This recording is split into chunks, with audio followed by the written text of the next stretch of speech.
Have you heard of Get Going Fast? Hey there, guys. So we've been getting excited about this whole MagicQuill stuff, which, some people are pointing out it's just simple inpainting, but here's the thing. It's the new iteration of inpainting. It's so easy to do. Remember back in the old days, you had DOS and everything, and they had word processors, right? You remember like a Word Perfect and all that kind of stuff, and it was good, and you could do everything, but it evolves over time, right? And then it got a little bit easier, and then you get Microsoft Word, and then Microsoft Word keeps going up, and it just becomes the same technology, but it becomes better, more accessible. This is what's happened with MagicQuill. MagicQuill has taken in painting and it's made it very simple. Now, I'm not saying that this is where it's going to end, right? But I'm saying this is the next iteration. We've moved on to the next level of in painting, and it has made it accessible to a lot of people, or it's going to make it accessible to a lot of people because it is very simple to use. So, as we have mentioned in the past, it is available for quick download over on the Patreon site. Over here, that's at patreon.com/cognibuild, and you can find it down here. And you can see some workflows on how we've used it. But today what we're going to do is we're going to actually focus on installing it manually for those of you who like to do that. So we're going to go through that. We're going to go through the steps. It's pretty straightforward, but it can be a little bit confusing. So just hang in there. We'll get through it together. Okay. But before we do that, please do like the channel, share it, subscribe it, all that. Call up your estranged uncle and tell him about the stuff you're doing with AI, because ain't no one calling him anyway, so he's going to sit and listen. Okay. So I do appreciate you for doing that. And to be honest, the more that you sit and watch the commercials, the more that you share this stuff, the more it helps me to make this tenable to be able to continue to do this for you all. So do appreciate your assistance with that. All right, with no more further ado, let's get on to getting MagicQuill installed, yo.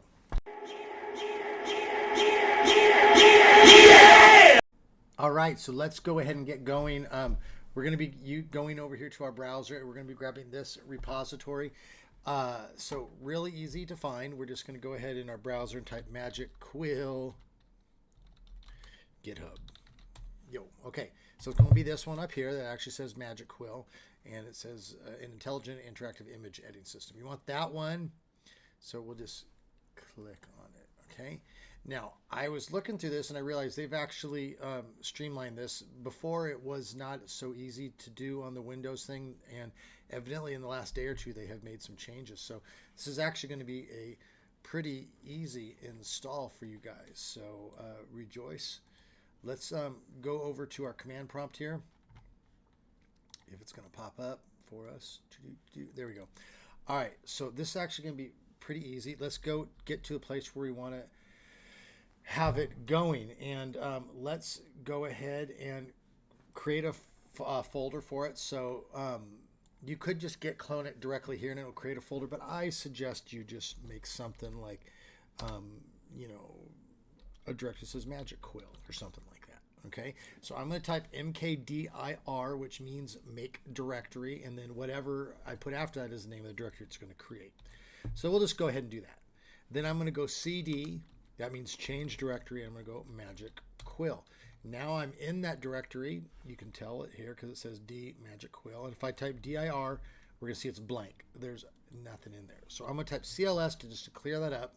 And let's go back over to our browser and see what our directions are.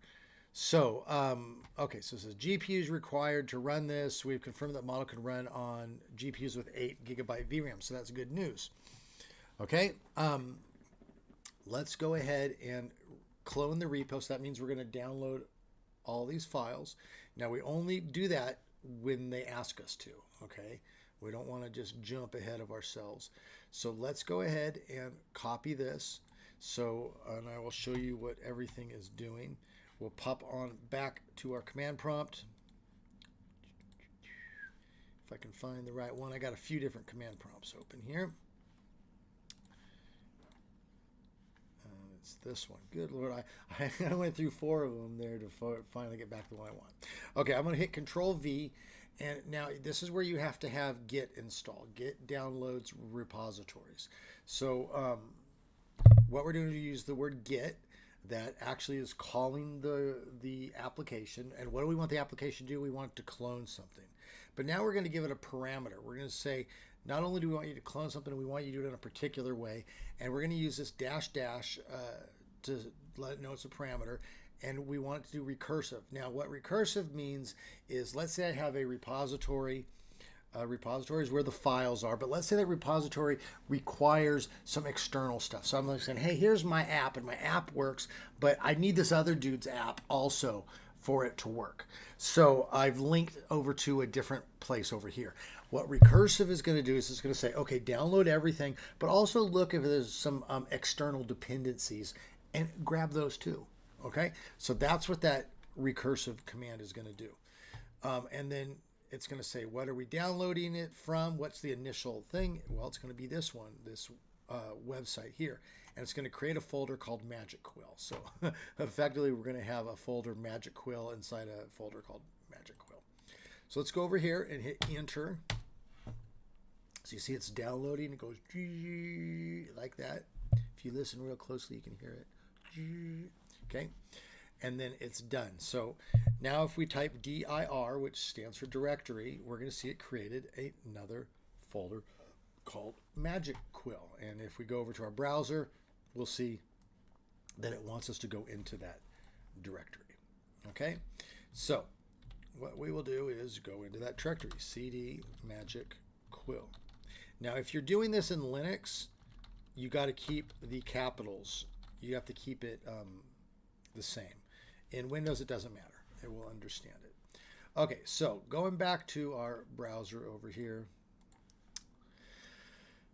it wants us to download some checkpoints. Okay, so checkpoints are our models that we're going to be using. And so it's going to actually, we'll use this whole wget thing. I might have to install wget.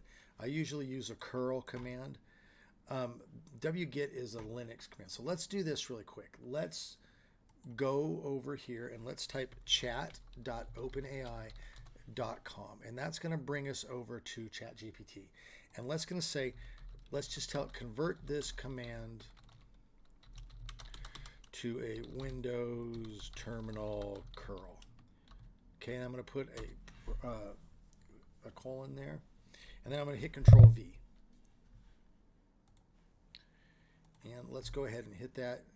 So there, it's going to just go ahead and change it for us, okay? wget, like I said, is a Linux command. Curl works with your Windows.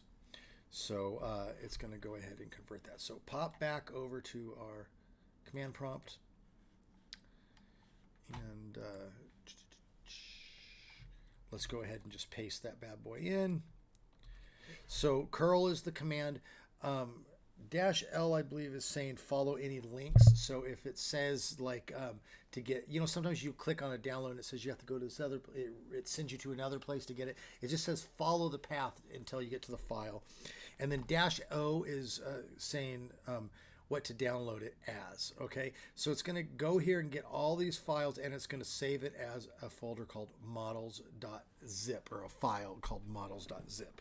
And then this is the location. So let's go ahead and hit enter, and you'll see it starts to curl, download those. And let's check to make sure those downloaded, because that seemed to go awfully fast. If it didn't work, then we will try something else. But let's give that a look real quick. Okay, so going over to our directory, we can see here models.zip. It only downloaded with 1 kilobyte, so that didn't download. And guaranteed, these were several hundred.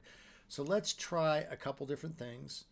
Let's go back to our ChatGPT, and let's just tell it, say, the download only brought 1 kilobyte. Why? Can you fix it? Let's see what ChatGPT has to say. Okay, so blah, blah, blah, blah,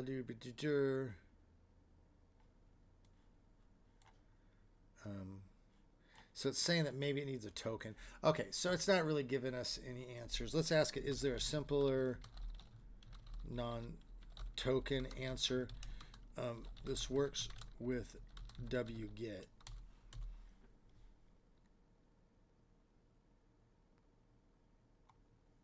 All right, so it's given us one more to try. And it's saying it probably has to do with the redirect that we were talking about, and that's probably true. But let's go back over to our command prompt. Let's try it one more time. Okay, didn't work. I'm going to try press the up key. Let's get rid of the L and see what happens. Okay, so that's not going to work. So here's what we're going to do instead. We're going to go to our browser and go back to our directions, and we're just going to download it manually. So let's copy this. Let's go to let's just go use this one here, and let's paste it into here, and let's see what happens. Okay, so there you go.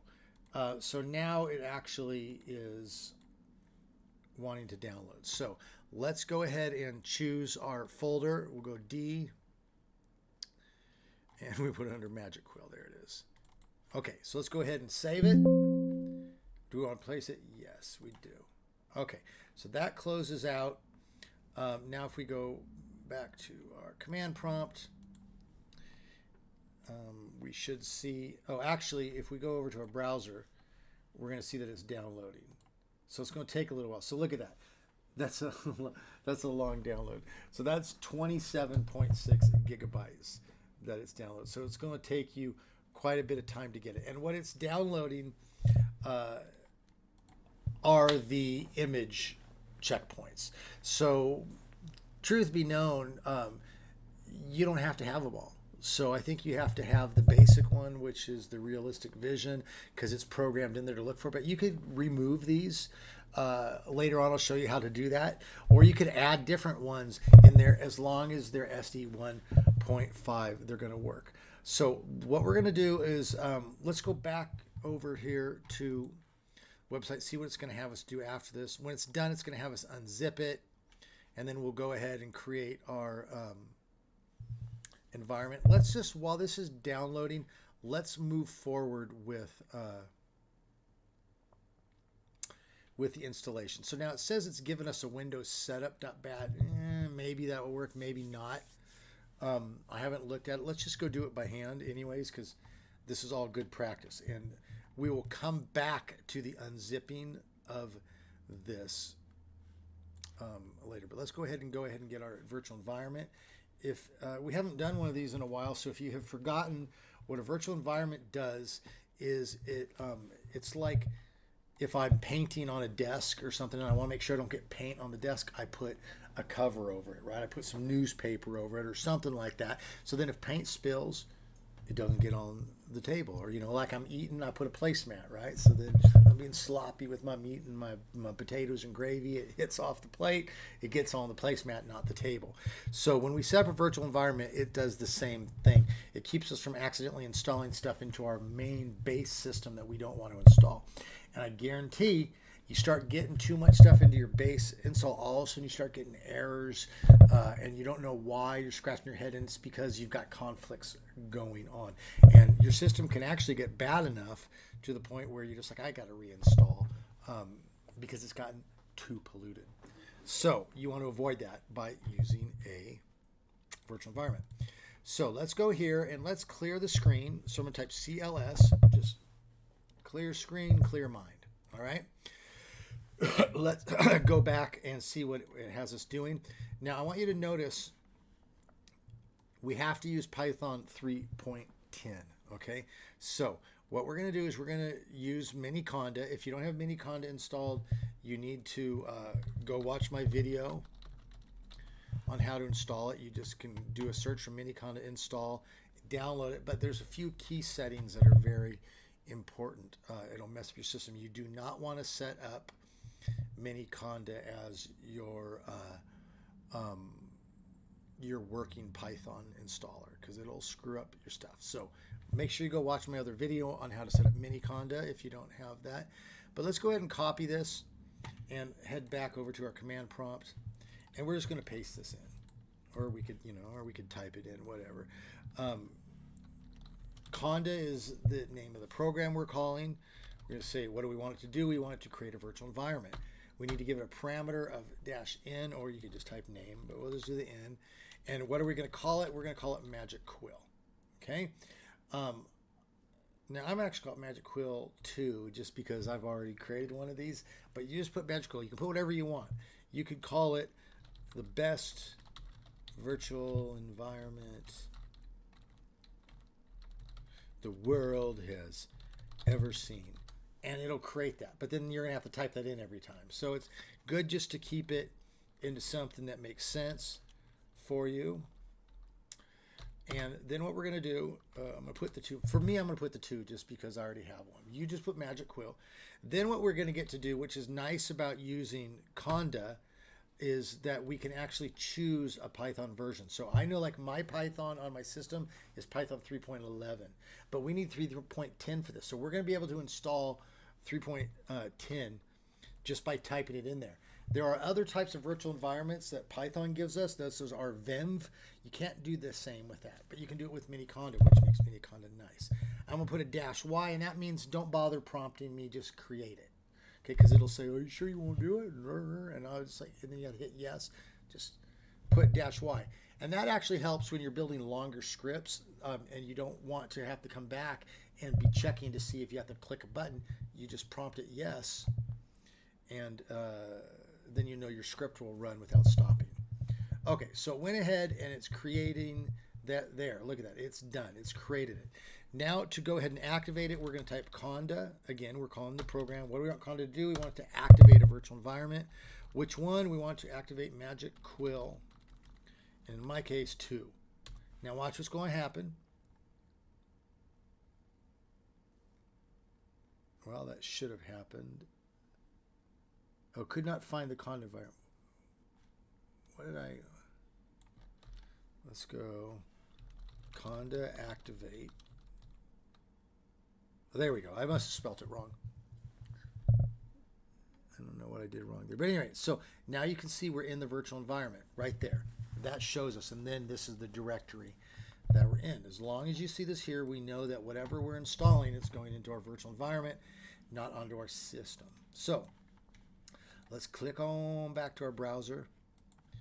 And it's going to have us install Torch, Torch Vision, Torch Audio, and it's going to have it be the CUDA, which is cool. So we're going to grab this, but first what we need to do is we need to make sure that our Conda toolkit is installed properly. Okay, that's different than our Conda drivers. We install the CUDA drivers when we first do this, but then we have to install the toolkit.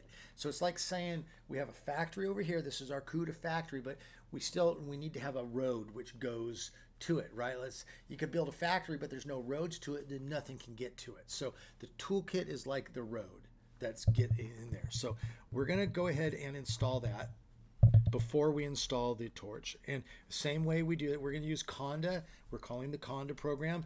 This time, instead of create, we're going to say we want you to install something. So we're calling Conda. What do we want you to do? We want you to install. What do we want you to install? Well, I want you to install the CUDA toolkit, yo. Okay? And then I want to say which, oh, actually I'm going to go like this. I'm going to go -C, which means I want you to look into a catalog, okay, and find what I want. The catalog that we're looking is NVIDIA. So like if I want to get, I can say, hey, I want shoes. And they go, okay, well, what shoes do you want? Say, do you want Adidas? Do you want Nike? Do you want Reeboks? What? You want Vans, right? Well, you say, I want Nike. So I want to see the Nike catalog. Okay. In the same way, we're going to install something and we're going to look at the NVIDIA catalog. Just, if I want to buy something from Amazon, I get the Amazon catalog. This case, we're getting the NVIDIA catalog. I'm looking through it. I found, oh, this is what I want. I want the CUDA toolkit. But now, hey, it's just like buying the shoes. Okay, I found the Air Jordans, but which Jordans do you want? You want the blue ones, the red ones, you know what? Well, we found the CUDA toolkit. We want the 11.8 version. And the reason we want the 11.8 version is because that's what we have installed on our system already. If you installed 12.1 or 12.4, then you'll just change that out with that. We're going to go with 11.8 because 11.8 works the best, and it's already what's installed on my system. It works the best with single GPUs. You don't really need CUDA 12.4, and to be honest, it's going to cause you problems down the road, in my opinion. So I'm going to hit space -Y again. That way it's not going to prompt me. I'm going to hit enter. It's going to go ahead and download that. So see it downloaded, installs it. Now we're done. Now if we go back over to our browser and we grab our CUDA torch, not our CUDA, but our torch stuff, and you can see it's built on the 11.8 version. Now we can go back to our command prompt, paste this in, and it will download the right stuff. If you don't do the CUDA toolkit first, you'll get errors that say that Torch is installed without CUDA, and you're like, I don't understand. So this is how you get past that. So walking through this, pip is our Python package installer. So we're calling it, we're saying, hey, we want to use the application called pip, and we want to install. What do we want to install? Well, we want to install Torch. Which Torch? This version. We want to install Torch Vision. Which version? This one. We want to install Torch Audio. Well, which one? This one. Then we're giving it a parameter saying, get it from a particular place. So perhaps if we do this, it'll just say, go and grab a certain one. But we're saying, you know, I don't want it, again, going back to the factory thing. Let's say I want to buy shoes, but I don't want it from this factory. I want it from, you know, this one. You know, I'm going to go pick up something at Target, but I don't want the Target that's downtown on Washington Street. I want the Target that's downtown on La Brea or something like that, right? And so we're saying we want to grab these, but we want to get it from this location, and that is the URL, and it's going to be the one that's installed with CUDA 11.8. So we'll go ahead and hit enter, and this will be a longer install because Torch always takes a long time to install. Now, a lot of times, I'm going to show you while this is downloading, over here, they added it for us. They added this index URL. A lot of times, you'll be installing stuff, and it won't tell you, or it won't have that on there. It'll just have this. And if you download these without that, you will get the wrong versions of Torch. And so one of the ways you can do this is in your to get the right one is just go into your browser, type Torch install, and you click on start locally, and then you can go down here and you can actually just grab it from here as well. Okay, and that will give you the newest version. Now, why this wouldn't necessarily work with what we're doing is because this is going to give us the actual most updated version. This one's saying we need particular version. Okay, so let's say we get a program and it has very particular versions like this, but it doesn't have this. Well, you can still come over here and just grab this part, okay? And then you could go back there, copy that in, and then paste it in. You see, it's the exact same thing as that. So a little tip for you. But let's go back to our command prompt. Let's see how our install is going. Okay, it's done. And that went fast for me because I think I have this installed on my base system, which you don't want to do, so whatever. I'll fix that later. But anyway, so it's installed now. Let's go back to our browser and let's see what the next instructions are. Oh, we can also see up here that our you can't see that, but our downloads have finished. Oh, there they are. So we'll go back to that in a second. Okay, actually we're going to do that now because now it's going to want us to start installing stuff, but we want to make sure that we have everything set up. So let's scroll back, and it wants us to unzip our models. So I'm just going to go like this. Unzip. This will not work in your terminal. This is, again, a Linux sort of a thing. So let's pop on over back to our File Explorer. And let's make sure we're in the right place. Okay, and we can see that we have models here. I'm going to go ahead and click this just to see what's in there. Okay, so there we go. I'm going to go ahead and just right click on it. I'm not sure if you can see this, so let me right click on this. If you have WinRAR installed, it will have put this into here. I'm just going to go extract here. Okay, and it's going to go ahead and create a folder called models, and then it's going to put all this stuff in here. And this is where it's going to start unloading the checkpoints. Checkpoints is just another word for models. So when you are, when somebody comes out, say like with like a Flux, like a big business that comes and say, here's the Flux model. What people can do is they can actually make checkpoints off it. So they, it comes out with like the base, and then people fine tune it. They create different versions of it, and those different versions become checkpoints. Okay, so that's just another word for a particular model. So we're extracting the checkpoints. It's taking a little bit of time, so let's go ahead and yeah, you can see it's downloading.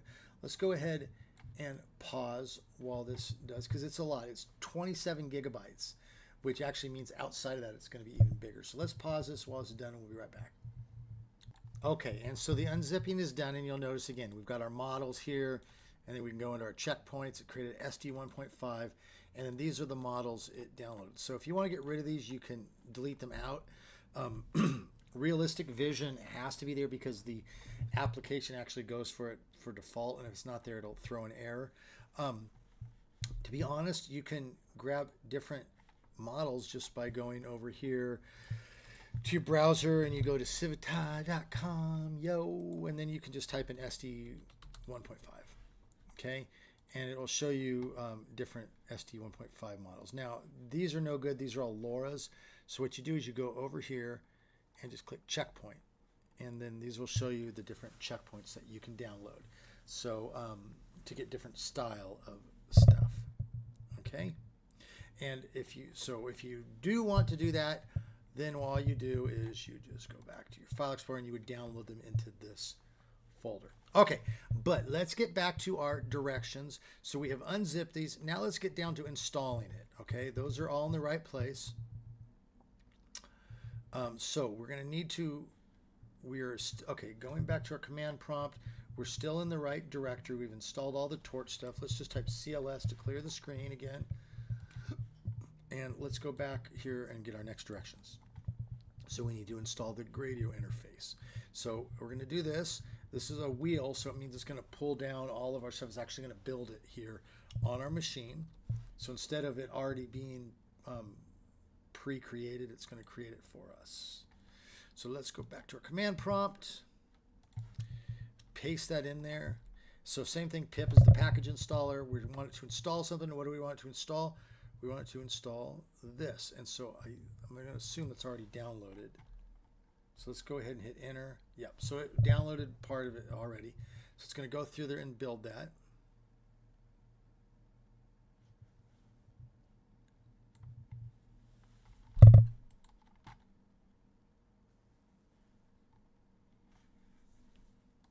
So we just kind of got to wait for it. So I guess we'll just pause. We'll be right back.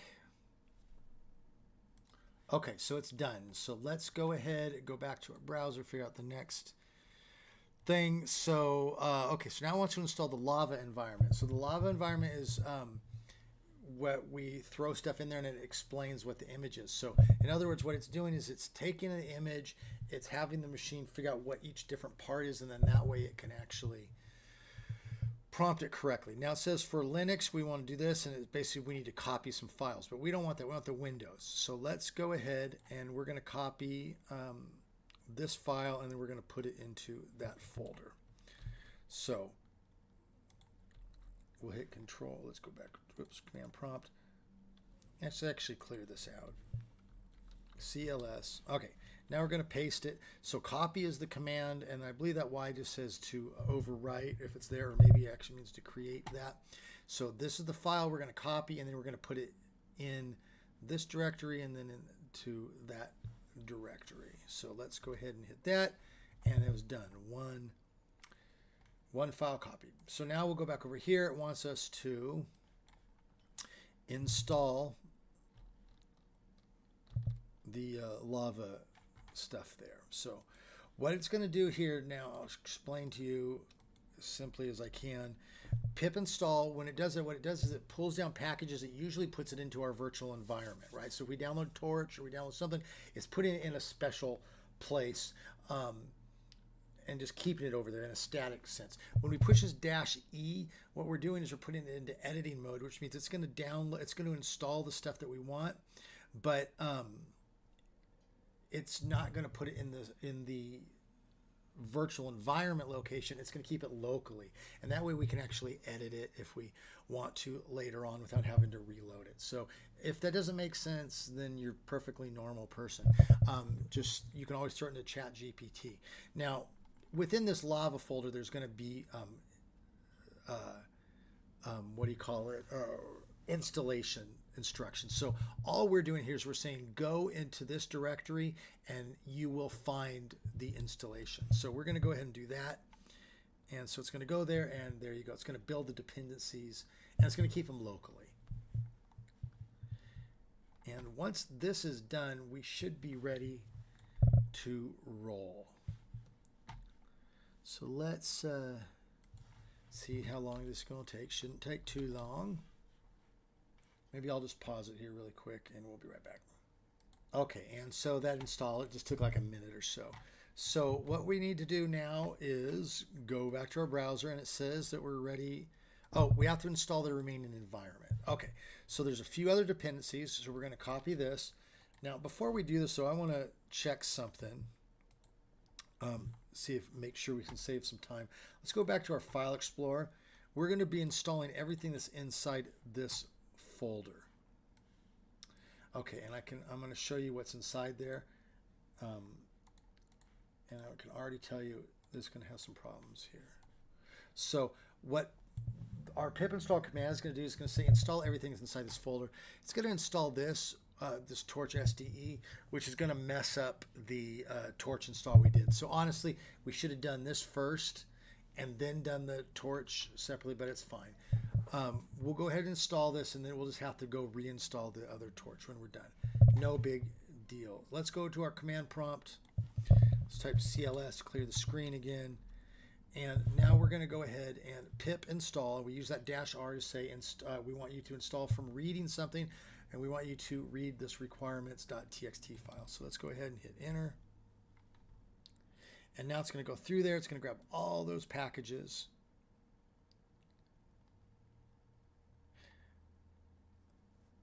Oh, that went really fast. I'm actually really because I had them cached. Okay, so let's go ahead, and it actually did not uninstall the Torch, which is nice. If you see a thing that says it's uninstalling, then you'll have to reinstall Torch. But okay, it didn't do it. So let's cross our fingers. Go back to our browser, and it says that we're ready to run it. So let's go ahead and Python Gradio run.py. Now, to run this, you've got to be in your command prompt. You got to be in your virtual environment, okay? Because if you try running outside, it's going to say, I don't know, I don't have the dependencies because they're in that virtual environment. So let's go ahead and do this. Gradio run.py. Actually, I'll show you. Let's do a directory search, and you're going to see in here, there it is. There's the file. So it's a -py, which means it's a Python file, and to run Python files, we use the Python interpreter. So we type Python Gradio _run.py. Okay, so that's going to load up if we did everything right. Twiddle our thumbs here for a second. There we go. Looking good. These things always take a little bit of time the first time. Okay, this is looking good. So it's loading the checkpoint shards. So it's loading up the models that we're going to need. It's doing all this stuff that you don't have to worry about. Hey, I think we're doing great. Oh, look at that. It's done. So now you can see it's given the location. So if you just double click on it, it'll highlight it. We'll go over to our browser, and let's just paste it in there at the top. And here we go. Here's our application. All right, cool. So we can click here to upload an image. Let's just go grab... let's go grab this image here, okay? And now we can do whatever we want. We can add back here. Let's add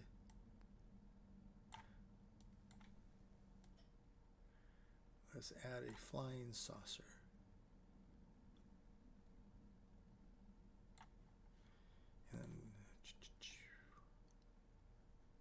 And we're going to use that just to kind of delete everything behind it. And let's say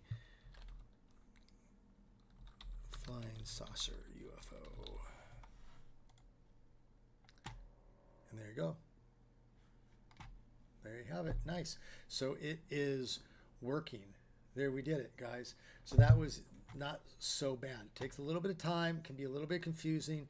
If you want to run this again, what you have to do is when you first open up your, when you get to the folder, you've got to type conda activate MagicQuill. Okay, that's your thing there. Okay, then you get into your folder, and then you'll do your Python Gradio app and so forth. Now, I have a video on YouTube about how to create batch scripts. So if you want to know how to just create a easy batch script, so you just got to click it and it does all that for you, just go watch that video. It's great learning, and it comes in extremely handy when working with this stuff. As well, we have over on the Patreon site, I've created a Get Going Fast installer. So all you have to do is download it, click the install button, and then it comes with its own, and it will do all the installation for you, and then it comes with its own run thing as well. I'll show you what that looks like. So over here, so all you do, you download this, it extracts, you just double click this, it'll install the program, and then you just double click it and it'll run the program. All right, so you guys did it. We got an awesome program. I love this program.